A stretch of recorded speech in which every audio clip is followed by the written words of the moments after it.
Well, we've reached the Harmony of the Gospels, part 15. And part 15 begins in Luke 6. Luke 6.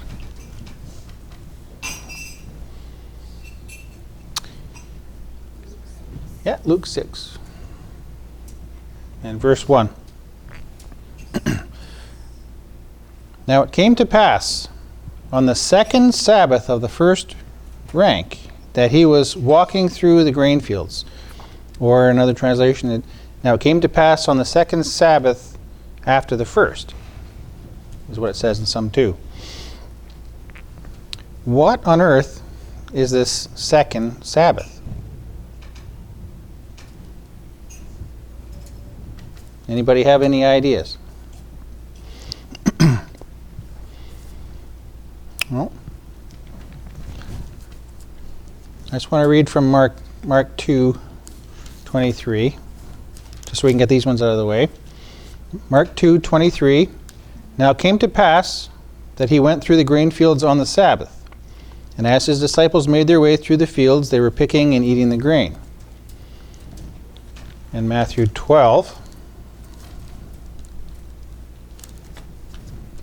in verse 1, it says, At that time Jesus went through the grain fields on the Sabbath day, and his disciples were hungry, and they began to pluck the heads of grain and to eat them. Only Luke mentions something more specific, something called a second Sabbath, after the first, or of the first rank. What on earth is that? Well, let's see what the Sunday keeping churches think that is. Okay? And I'll do that by reading from something called the Bible Exposition Commentary. What do they think this second Sabbath is actually referring to?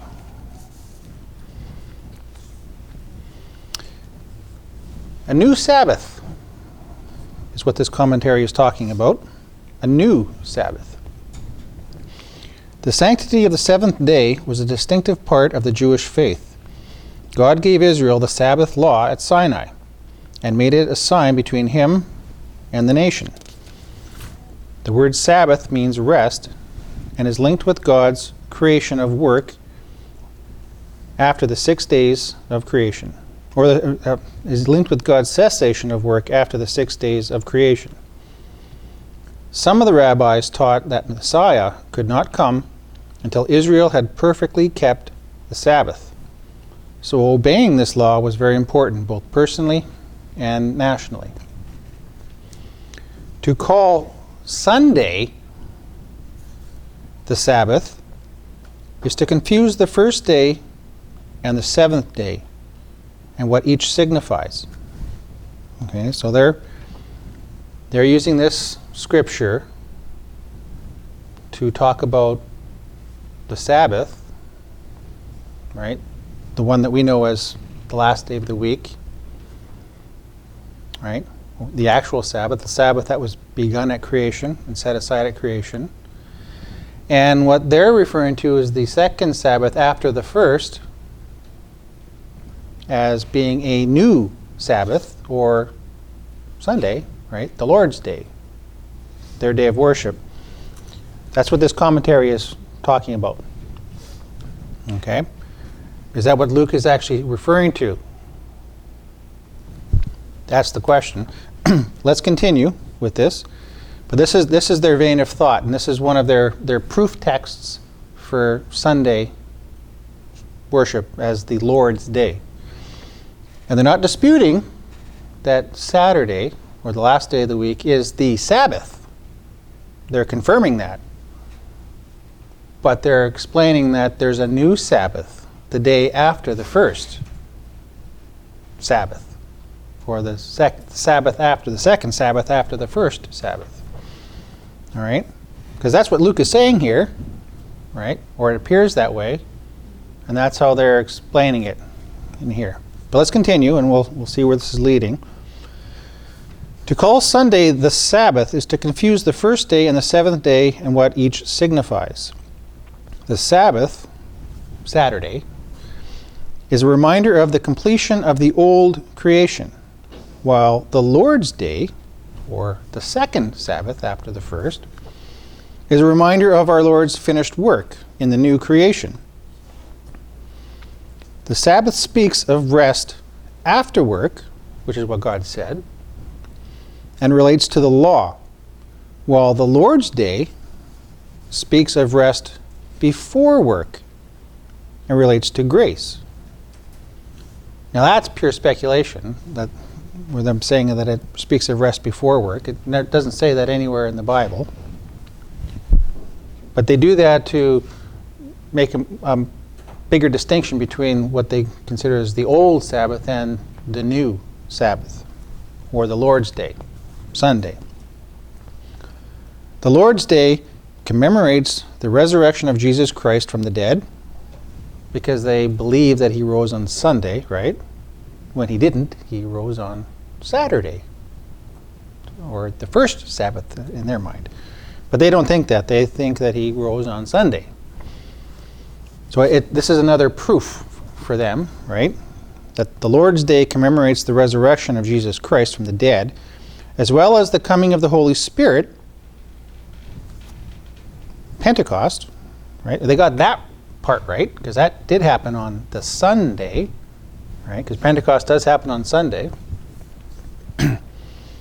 And the birthday of the church, right? So the birthday of the church was Sunday, the Lord's Day, Pentecost, right? So that's proof for them that Sunday is the new day of worship, or the new Sabbath. But we know in the scriptures that Pentecost is just one day of the year, which happens to be on Sunday, right? In no way are we instructed, because of Pentecost, that Sunday is the new day of worship. Doesn't say that. But they're using Luke 6, verse 1 here, as the proof that there is a second Sabbath after the first, right? And that second Sabbath they're calling the Lord's Day, Sunday. Have I lost anybody? Not yet? Okay, good. The early church met on the first day of the week. All right? When they're saying that, they're thinking that they met on the first day of the week for services like we're doing right now. Okay? And they use Acts 20, verse 7 for that. So let's go to Acts 20, verse 7. And what does it say?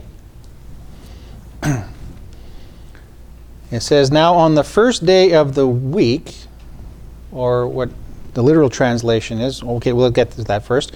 Now on the first day of the weeks, is what my Bible actually says, when the disciples had assembled to break bread, right? Because when you assemble to break bread, you're coming together, and they're taking that as having services and then breaking bread after and talking, which they did commonly. They had get-togethers and they had meals together, and they talked, they discussed.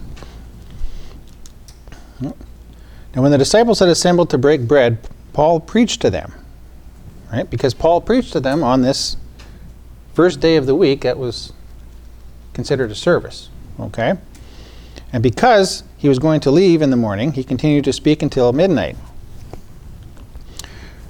Now, what is the literal translation of the Greek word that's used for the first day of the week, or the first day of the weeks?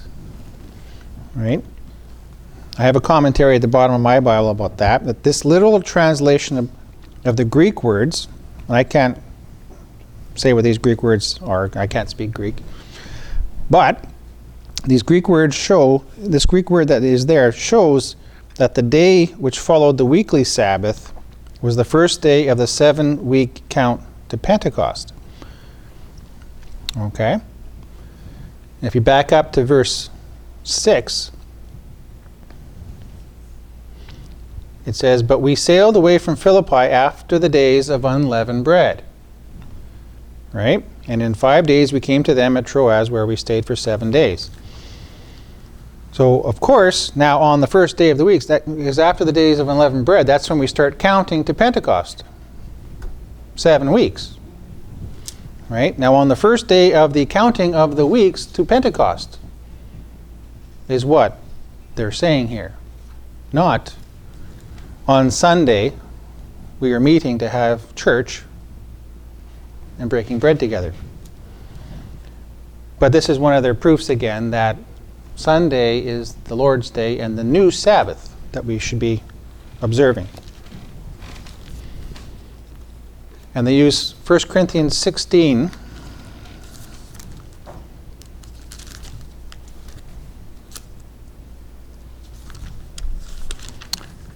1 Corinthians 16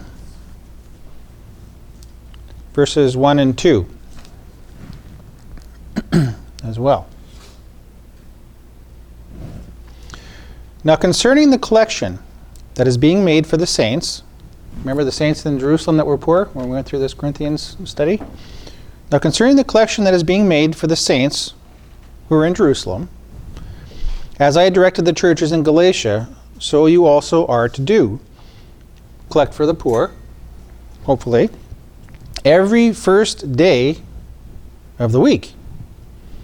Each one is to put aside food at home, storing up whatever he may be prospered in, so that there need not be any collections when I come.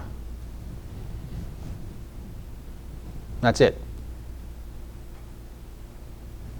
That's a proof text for Sunday worship. So, are they implying that when you come to church on Sunday, you bring stuff, a collection for the poor? It says in verse 2, you put aside it and keep it at home, not bring it with you to services. Doesn't say that. But just because the first day of the week is mentioned, right? And I'm assuming that the reason Paul said on the first day of the week, each one put aside food at home, because the Sabbath day is now ended. And it's time to go about your normal life, your normal work, and work to get stuff together that you're intending to collect for the poor on the day after the Sabbath. That's what I get from that. Not that you're going to bring it to church with you. But that's used as a proof text for the Lord's Day, which is what they call the new Sabbath. Okay. Now, however, some Jewish believers kept the Sabbath. Right? Jewish believers means Jewish, persons that believed in Christ. So Jewish Christians. Jewish Christians is what they're saying. However, some Jewish believers kept the Sabbath, which they should be doing. And this sometimes led to division, because they shouldn't have been keeping the Sabbath, they should have been keeping the new Sabbath, Sunday, along with every other new Christian. Do you see what they're saying here? All right. Paul addressed this problem in Romans 14 and 15. Did he? And were some Jewish believers keeping the actual Sabbath and the new Sabbath? And were some keeping the new Sabbath but not the old Sabbath? And this is where there was a division? This is what they're saying in their commentary is what was happening. And they use Romans 14 to explain that. So what does Romans 14 actually say?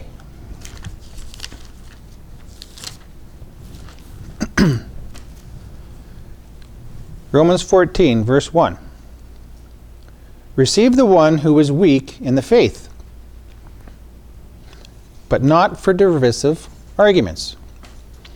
Now, on the one hand, one believes he may eat all things that are lawful, But on the other hand, another one who is weak eats only vegetables. Doesn't want to eat meat. Some are thinking that, it's perfectly fine to eat meat, and some are thinking, no, it's not good to eat meat. I'm only going to eat vegetables. So they're having what they're having a discussion about actually is meat, eating and drinking. They're not talking about what day to worship on. That's the context of Romans 14 is a divisive issue about what you can and can't eat, or what you should and should not eat or drink and whatnot. Let's continue the conversation here. The one who eats meat, or in some translations it just says the one who eats, should not despise the one who does not eat it. All right? But this discussion is talking about eating and drinking and what you are eating and drinking, and specifically meat or not to eat meat. The one who eats meat should not despise the one who does not eat it, and the one who does not eat meat should not condemn the one who eats it, for God has received him. Who are you to be judging another man's servant? To his own master he stands or falls, and he should be made to stand before God, who is able to make him stand. Again, on the other hand, someone may prefer one day above another day for eating meat, though, or not. But on the other hand, another may hold every day to be alike. Let each one fully be convinced in his own mind. The one who regards the day in his eating is regarding it to the Lord, and the one who does not regard the day is not regarding it to the Lord. The one who eats meat is eating to the Lord because he gives thanks to God, and the one who does not eat meat is abstaining to the Lord and gives thanks to God. All right? It doesn't matter whether you eat or not. And it doesn't matter on what day you eat meat or not, or don't eat meat, or whatever. It's a non-issue. They're all eating clean meat, the ones who are eating meat, right? They also use chapter 14 to explain that you could eat any kind of meat you want, including the unclean ones. They use this as proof of that also. But this is what the context of this is talking about, is eating and drinking. And when it comes into the days, again, someone may prefer one day above another, but on the other hand, another man may hold every day to be alike. To go to church is what the Sunday-keeping theologians are thinking that Paul is saying here, is that one may think it's okay to go to church on Saturday, the Sabbath, like they're saying some of the Jewish believers, Jewish Christians, were going to church on the Sabbath, Saturday, and others were going on Sunday. And Paul said, don't worry about it. It's okay. They can go on Saturday, you can go on Sunday, big deal, right? Because someone may prefer one day above another, right? On the other hand, another may hold that every day. Well, let's go to church on Wednesday. Well, how about Friday? Let's start our church and we'll go to church on Tuesday. That's what they're saying. So, the Lord's Day, or Sunday,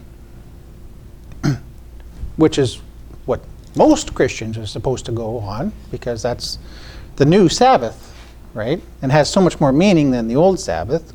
The old Sabbath is pretty much kind of done away with. But if you want to go on the old Sabbath, it's fine too, is what they're saying. These Sunday churches are saying in their theological exposition discussions. That's not what the Bible says, but that's what they infer from that. It's interesting, isn't it, that one statement in Luke 6, verse 1, could take on so much and be so divisive amongst Christians. It is. That's what's happened. Right? So.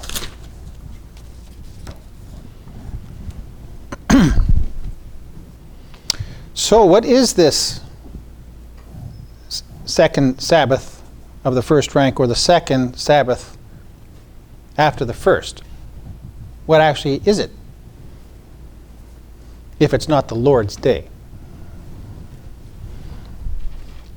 All right. The Greek phrase that is used, right, that Luke is using a Greek phrase here that when it's literally translated speaks about the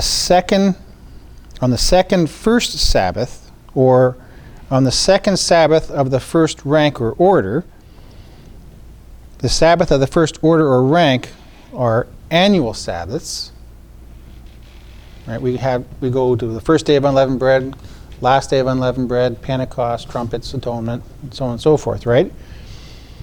The Sabbath of the first order or rank, the annual Sabbaths, take precedence over the weekly Sabbath.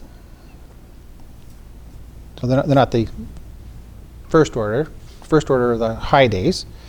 Luke is clearly recording that Jesus and the disciples were going through the grain fields on the second annual Sabbath, which, the first one that we know of is the first day of unleavened bread, right? The second high day is called the last day of unleavened bread, right? And that is what it's referring to, is that on the last day of the Feast of Unleavened Bread, Jesus and his disciples were walking through the grain fields and were plucking the grains and eating them on the day called the last day of unleavened bread, or the second Sabbath of the first rank, or the second Sabbath after the first. This was the last day of unleavened bread. And that might have happened on a Tuesday, right? Because we know that the annual Sabbaths don't follow Saturday to Saturday or whatnot. They're different throughout the week, aren't they? I think trumpets this month is Thursday? I think it's on a Thursday, right? Anyway, that's what this is referring to. The last day of unleavened bread. It is not referring to Sunday, the Lord's day, a new Sabbath for the new Christian church to be observing. But that's what they do. And that's what these are things that they take from the Bible and mistranslate it to use as proof text for what they do. Now, most of us, when we read through this, when you're just reading the Bible, you read through that, and you probably just go right over that and not look at the significance of what's actually being said there, right? Most of us probably do that. Anyway, that was pretty good. That was almost a whole Bible study on that, wasn't it? How long did we go? 22 minutes. That was big, though. It was important because it's an issue that separates, Christians who try to follow God and other Christians who think they're trying to follow God too, but are led astray by ultimately Satan because he deceives the world, right? But that's why we have Saturday and Sunday churches. It's because of things like that. Okay?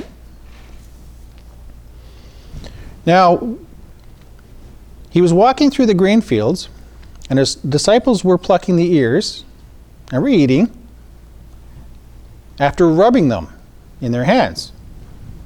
And this was a Sabbath day.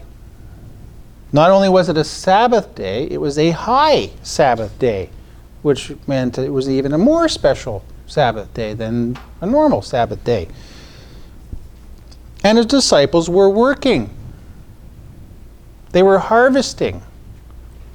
Not only that, they were rubbing them and they were preparing them to make them ready to eat as well. So they weren't just harvesting. They were harvesting and then they were preparing food. And not only that, they were doing it in someone else's field. Were they stealing?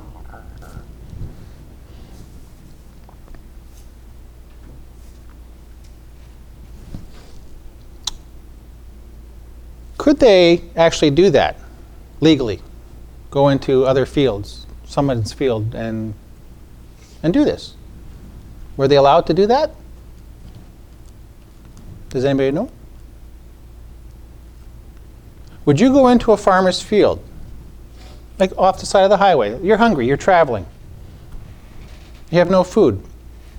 And you're passing through this section where there's a cornfield. In God's eyes, right, and according to God's word, are you entitled to go off the side of the road, go into the field, take an ear of corn, and eat it in someone else's field? I think so. A lot of people would not think so. Yes. What does God say about that? Just so we can clarify that too. Because were they doing something wrong by being in that field in the first place? Not just harvesting, but being in there as well. Deuteronomy explains that. So let's go to Deuteronomy 23.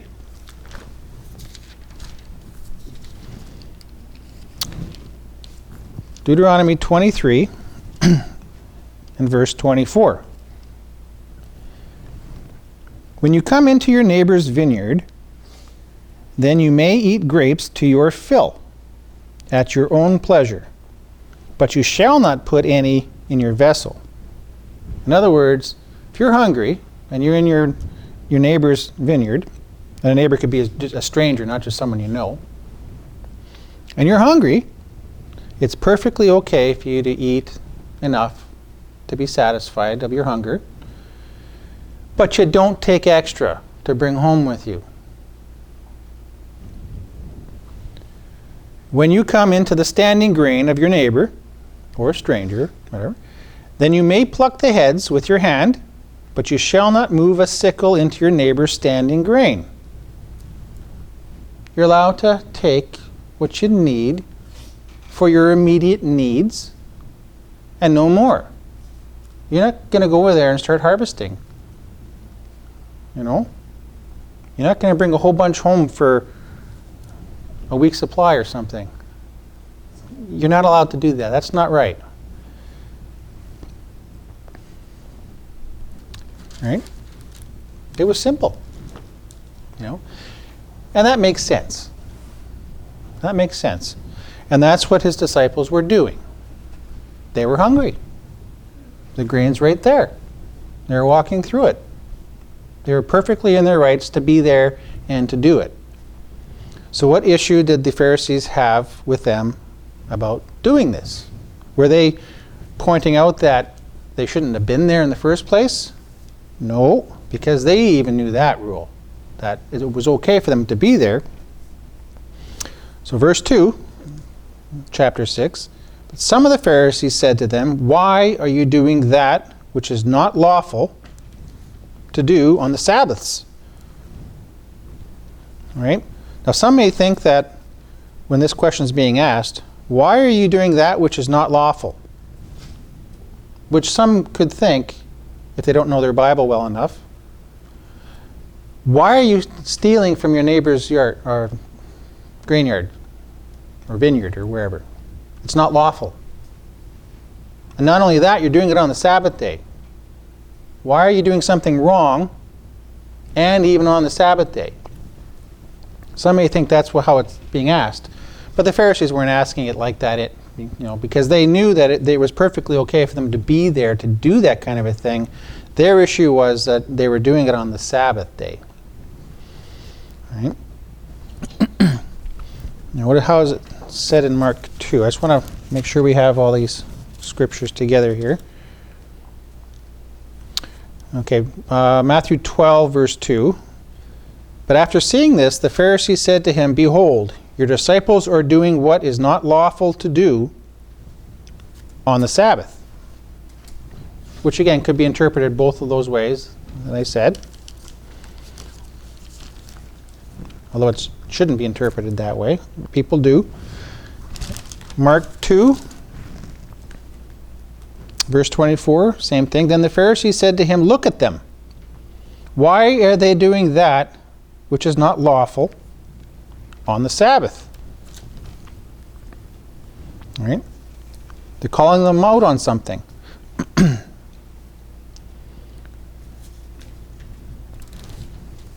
Right? Jesus knew why they were asking. Right? And Jesus knew it was because it was being done on the Sabbath day, not that they weren't entitled to be there in the first place. But let's see what Jesus does say about it. And we'll do Luke 6, verse 3. And Jesus answered and said to them, "Have you not read even this, that which David did when he himself hungered, and those who were with him? How he went into the house of God and took the loaves of showbread, and he ate of them, and also gave some to those with him, which is not lawful to eat, except for the priests only." Now, Jesus ramped up this discussion to something even greater than the simple thing of what his disciples were doing. Right? The Pharisees, did they have any answer to that? What was David doing in the first place? Okay. Let's read the other comments from Matthew and Mark before we go to that part, though.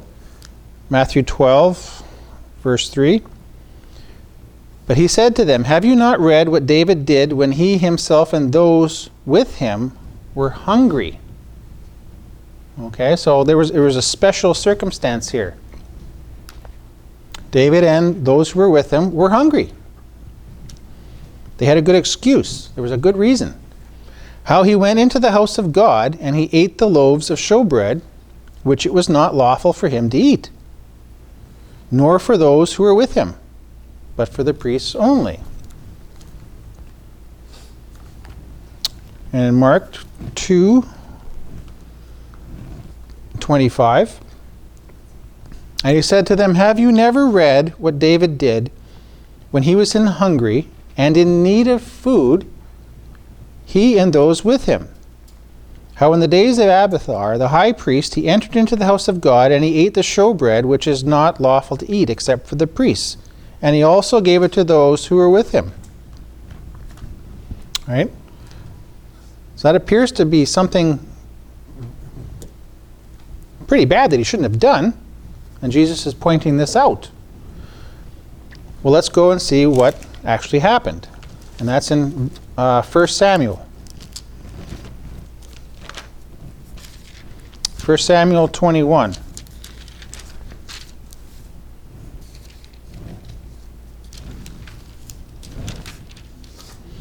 First Samuel 21, in verse 1. And David came to Nob, to Amalek, the priest. He was running away, Saul. And Abimelech was afraid at the meeting of David.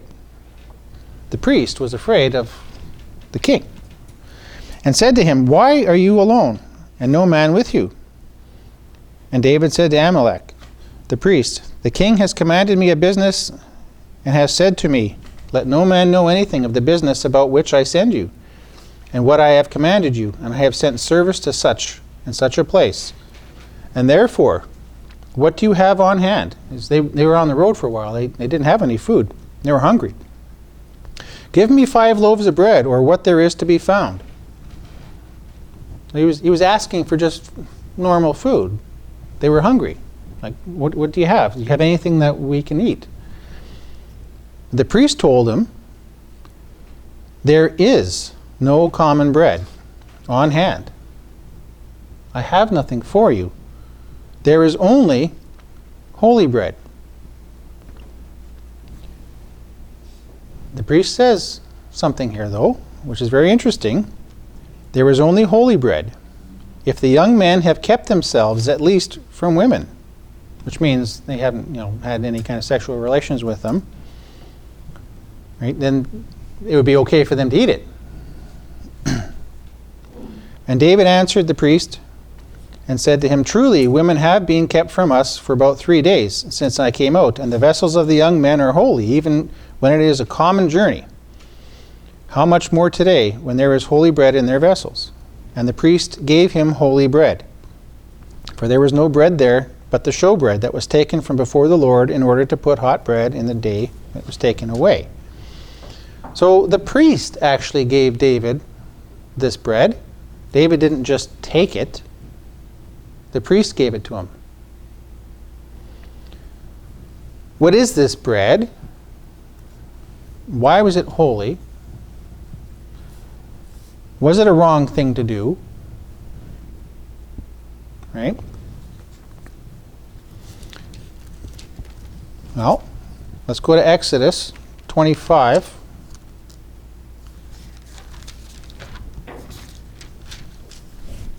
Exodus 25, verse 23. Now they're talking about in Exodus about building the temple. And specifically in this area, there's a table in the temple that they're to be building. You shall also make a table of acacia wood, its length 2 cubits, and its breadth a cubit, and its height a cubit and a half. Right? And then the instructions on how to build it. And in verse 30, and upon the table you shall set showbread before me always. So what is this showbread? Leviticus 24. Leviticus 24, verse 5. And you shall take fine flour and bake 12 loaves with it. 12 loaves, because there's 12 tribes of Israel. 1 loaf for each tribe. 2/10 part shall be in 1 loaf. And you shall set them in 2 rows, 6 on a row, on the pure gold table before the Lord. And you shall put pure frankincense on each row, so that it may be on the bread for a memorial, an offering made by fire to the Lord. Every Sabbath he shall set it in order before the Lord forever, for the children of Israel by an everlasting covenant. And it shall be by Aaron's and his sons, the priests, and they shall eat it in the holy place. For it is most holy to him of the offerings of the Lord made by fire, by a perpetual statute. Right? It was meant as the most holy offering before the Lord, the showbread, and it was meant only for the priest to eat, not just every regular person, because it was the most holy offering before the Lord, and only the priests were allowed to eat it. It doesn't, however, say, right, under special circumstances no one's allowed to touch it, or that no one's allowed to touch it ever. It's meant for the priests. It's meant for the priests. The priest that David met in Samuel gave David this bread, because there was no other bread to give. And David was hungry. He traveled a long way, he and his men, his servants. And they had nothing. God had no problem with that. God had no problem with that. I always remember the sermon by Vance Stinson a long time ago.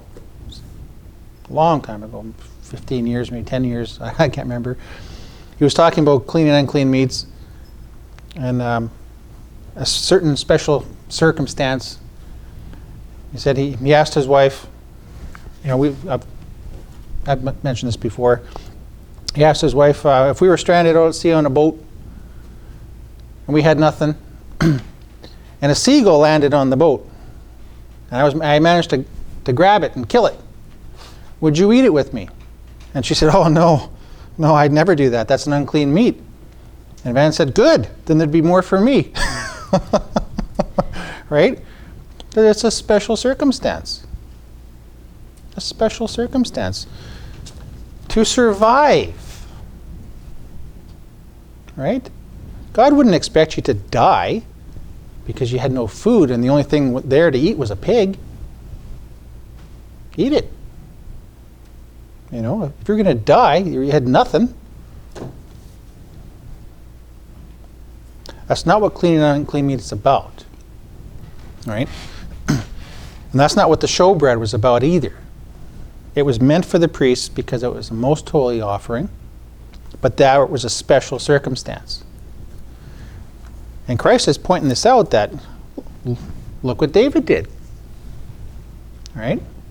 David did something that you would think would be absolutely unacceptable. Right? And I don't think there was anybody who'd ever done that before. Right? But there's a recording of what David did. Right? And God was okay with that. The Pharisees didn't know what to say about this, because they didn't really have a reply about this. Okay? So let's continue reading Luke 6, and let's follow this along where it's going. And he said to them, "The Son of Man is Lord even of the Sabbath." Now that's an interesting thing for him to say. That's an interesting thing for him to say. The Lord, or the Son of Man, is Lord even of the Sabbath. What does it say in Mark? Mark 2.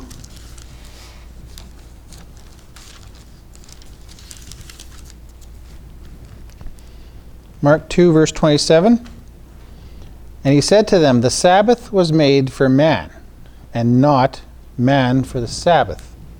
Therefore the Son of Man is Lord even of the Sabbath." And in Matthew 12, verse 5, "Or have you not read in the law that on the Sabbaths the priests in the temple profane the Sabbath and are guiltless?" That's in Numbers.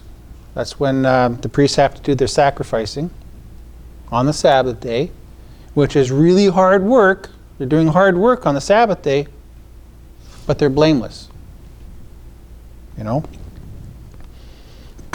So he's putting on greater arguments to these Pharisees, who seem to be, so self-righteous in what they believe and what they think, and are trying to catch Jesus and his disciples and doing something wrong.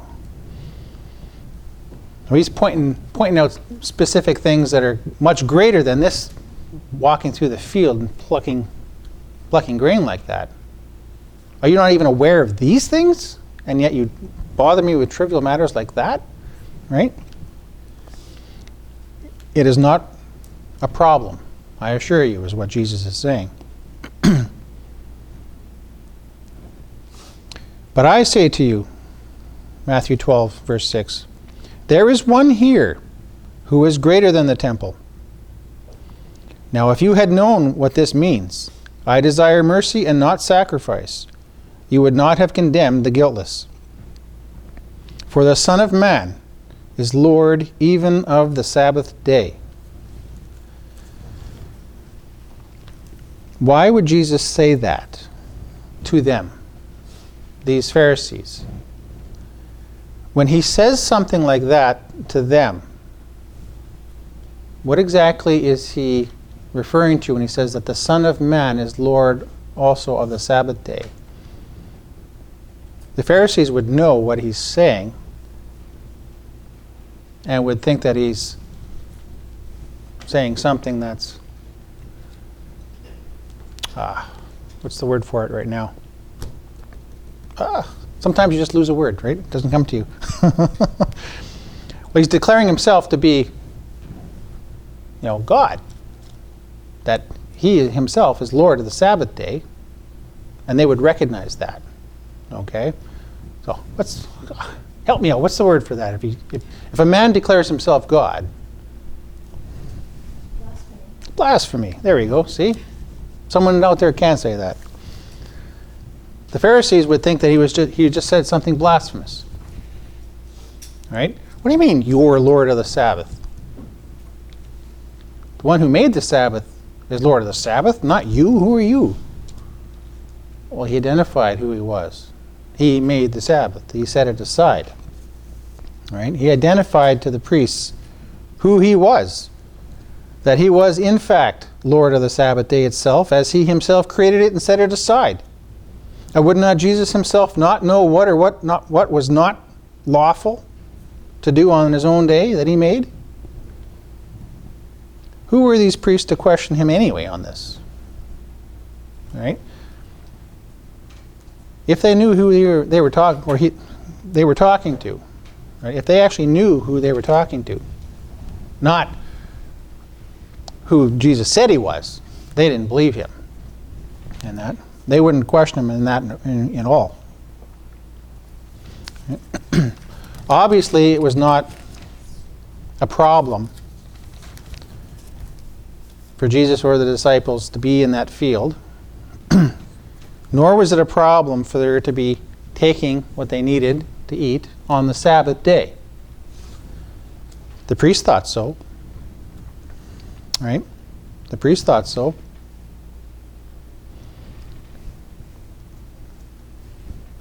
The priests weren't happy either. The Pharisees, they weren't happy about that at all. But they didn't have any rebuttal. They couldn't come back at him with anything scriptural, which is very interesting. Right? It's very interesting because you would think that they would have been able to do that if there was something in fact wrong with what the disciples were doing. Right? They couldn't. They had only their own traditions to go by. Not the law of God, their own traditions. And their own traditions were, you can't go into someone's vineyard or field and pluck like that and eat and do work by making food ready to eat on the Sabbath day. That was their tradition, right? And everybody was expected to follow that was actually a wrong thing to do. But it was just more of their traditions that Jesus didn't recognize as being valid and did anyway, right? And when he was called out for doing things like that, like healing on the Sabbath day, that was something else you shouldn't do. Good works. Shouldn't do good works on the Sabbath day. And so let's come to that. Luke 6, verse 6. Yep. Now it also came to pass on another Sabbath that he went into the synagogue and taught, and a man was there whose right hand was withered. And the scribes and the Pharisees were watching him, whether he would heal on the Sabbath, so that they might find an accusation against him. But he knew their thoughts, and said to the man who had the withered hand, Arise and stand in the midst. And he arose and stood in their midst. Then Jesus said to them, I will ask you one thing. Is it lawful to do good or to do evil on the Sabbaths? To save life or to destroy it? Did they answer him? Nope. So he asked this man to stand up in the midst of these Pharisees who were just waiting for him to do it. And then he put that question on them. Right? Is it lawful to do good or to do evil on the Sabbath? To save life or to destroy it? Is it lawful to save life on the Sabbath? You mean a doctor that has to work in a hospital on the Sabbath day to save a life is doing something wrong?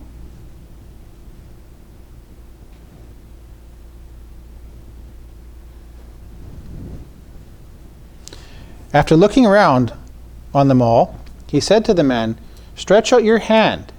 And he did so, and his hand was restored, as sound as the other. Because they couldn't say anything about it. They had no recourse, no rebuttal. Let's read that account in Mark. Mark 3.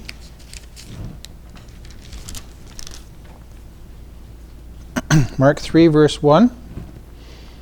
And again he went into the synagogue, and a man who had a withered hand was there. And they were watching him to see if he would heal him on the Sabbath, and in order that they might accuse him. And he said to the man who had the withered hand, Stand up here in the center, right in the center for all to see. And he said to them, Is it lawful to do good on the Sabbaths or to do evil, to save life or to kill? But they were silent. If they had an answer for that, then they would have said, wouldn't they? right? And then after looking around at them with anger, right? Because they had no good excuse for what they were about to accuse him of. They couldn't answer his question. And it angered them that these people who should know better, who should be the teachers of Israel, they should know better. How are they supposed to lead the people? Was it any surprise that Christ was angry with them? And also being grieved at the hardness of their hearts. He pitied them as well. And he was like, oh, I can't believe you guys honestly believe what you believe. You are so lost. He said to the man, stretch out your hand, and he stretched it out. And his hand was restored as sound as the other. That was a pretty emotional moment there. This man was brought out into the center of the room where all these people who thought they knew better were just ready, waiting for Jesus to do something that they could accuse him of. And they were called out on their foolishness. And then the last account in Matthew 12, verse 9. And after leaving there, he went into their synagogue, and behold, a man who was there, who had a withered hand. And they asked him, saying, is it lawful to heal on the Sabbaths?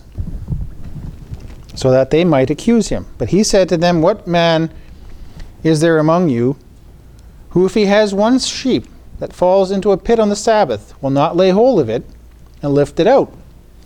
And how much better is a man than a sheep? So then is it lawful to do good on the Sabbaths? Well, of course, then they were silent, right? I mean, Matthew, Mark, and Luke are recording things a little bit differently, right? Because they're getting parts of it. They're not going to spend chapters and chapters writing about the entire event in its intimate details. How long would that take? Who knows? But it's interesting that there was different questions being asked these Pharisees. I would think that probably there was more. That Jesus gave them a little sermon first, as an example. And he did, it looks like. And when no one would say anything against it, when they were silent, right, then he healed the man. Right? And he said to the man, stretch out your hand. And he stretched it out, and it was restored, as sound as the other. Now, were the Pharisees happy that good and not evil was done in their sight and on the Sabbath day? Were they happy that good and not evil was done on the Sabbath day? Even when Christ asked them specifically, just before, he said, is it lawful to do good on the Sabbaths or evil? To save life or to kill? What is better to do on the Sabbath day? They had no answer for that. And then he did good by healing this man on the Sabbath day in front of them. Were they happy that this man had a restored hand? You would think they should be. If we saw somebody with a withered hand being restored in front of us, wouldn't you be happy?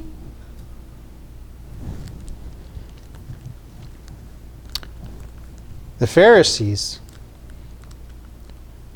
verse 14, Matthew 12, the Pharisees then went out of the synagogue and held a council against him to discuss how they might destroy him. This man who just healed somebody by the power of God. They were angry that this man could do such things, defy them, and they couldn't say anything against it, about it. They had they were helpless in front of the people. They were made to look like fools almost, I would say. They were angry with Jesus. Luke 6 verse 11 says much the same thing. But they were filled with rage. Not just angry, rage. And consulted with one another as to what to do, what they should do with Jesus. Filled with rage. That's a crazy word there. You just witnessed a miraculous healing. And instead of being happy about it, you're filled with rage and murderous intent. And these are the leaders of Israel? It's no wonder Jesus was angry at them, because he knew their hearts.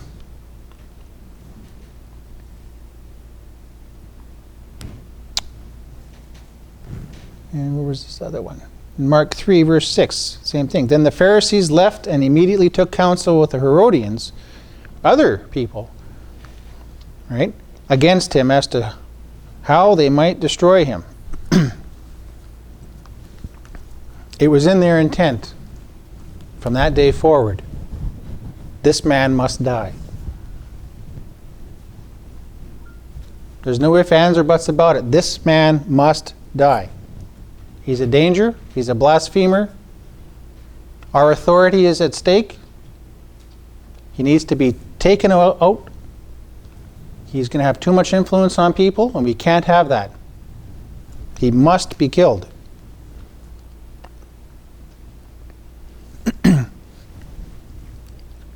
In verse 15 in Matthew 12, but when Jesus knew of it, because now he knew what their intent was, and it wasn't because he was afraid, right, that he withdrew from there. He knew it was not his time yet to die. That moment would come, but it was not now. He needed to get away from them before they did something, before it was time. And great multitudes followed him. Well, of course, great multitudes followed him, because he could do things like this. And he healed all of them. Mark 3, verse 7. When Jesus withdrew to the sea with his disciples, and a great multitude from Galilee followed him, and from Judea, and from Jerusalem, and from Idumea, and beyond the Jordan, and those around Tyre and Sidon, a great multitude, when they heard what great things he was doing, came to him. Then he told his disciples to have a small ship wait for him, on account of the multitude, in order that they might not press upon him. For he had healed so many that they began to crowd around him, as many as had plagues, in order that they might touch him. And when the unclean spirits saw him, they fell down before him and cried aloud, saying, "You are the Son of God." Even the demons that were inside some of these people declared him as the Son of God. But he sharply rebuked them, so that he would not be made known. And he didn't want these unclean spirits and these people to claim that right now. It's not time. No, you need to shush. Right? Don't tell them that I'm the Son of God right now. It's not time for them to know that. In Matthew 12, we're getting close here. Verse 16. And he strictly commanded them not to make him known publicly, so that it might be fulfilled, which was spoken by Isaiah the prophet, saying, "Behold, my servant who I have chosen, my beloved, in whom my soul has found delight. I will put my spirit upon him, and he shall declare judgment to the Gentiles. He shall not strive nor cry out, neither shall anyone hear his voice in the streets.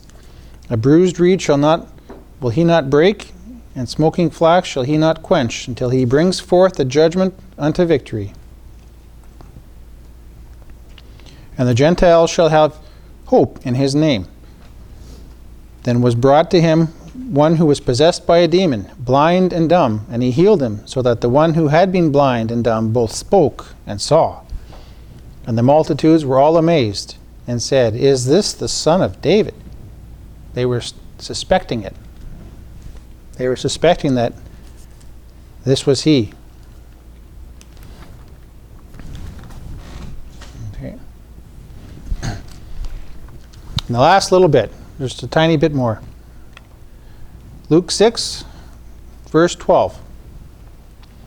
Now it came to pass in those days that he went up into the mountain to pray, and he spent the entire night in prayer to God.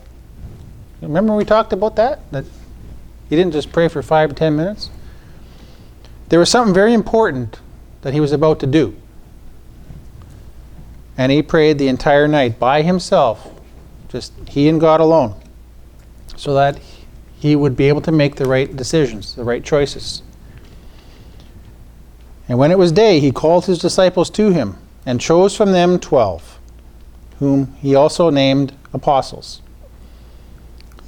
Simon, whom he also named Peter, and his brother Andrew, James and John, Philip and Bartholomew, Matthew and Thomas, James the son of Alphaeus, and Simon, who was called Zealot, Judas, brother of James, and Judas Iscariot, who also became the betrayer.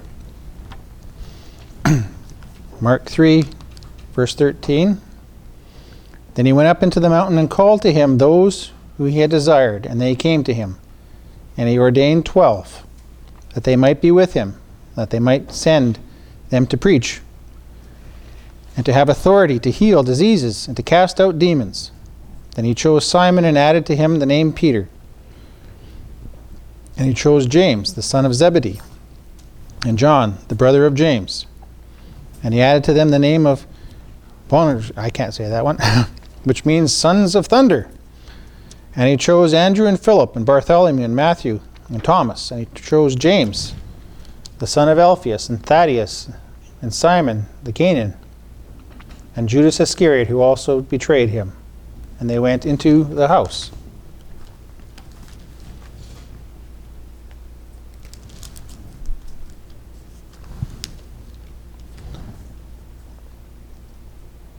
And Luke 6, verse 17.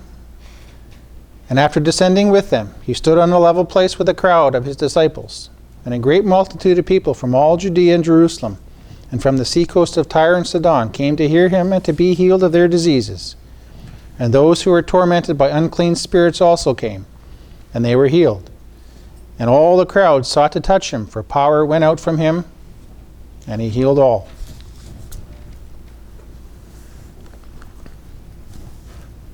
Quite a bit of healing that went on right after this confrontation with the Pharisees. Right? And Jesus did that a lot. Very powerful witness. Okay, that's the end of part 15.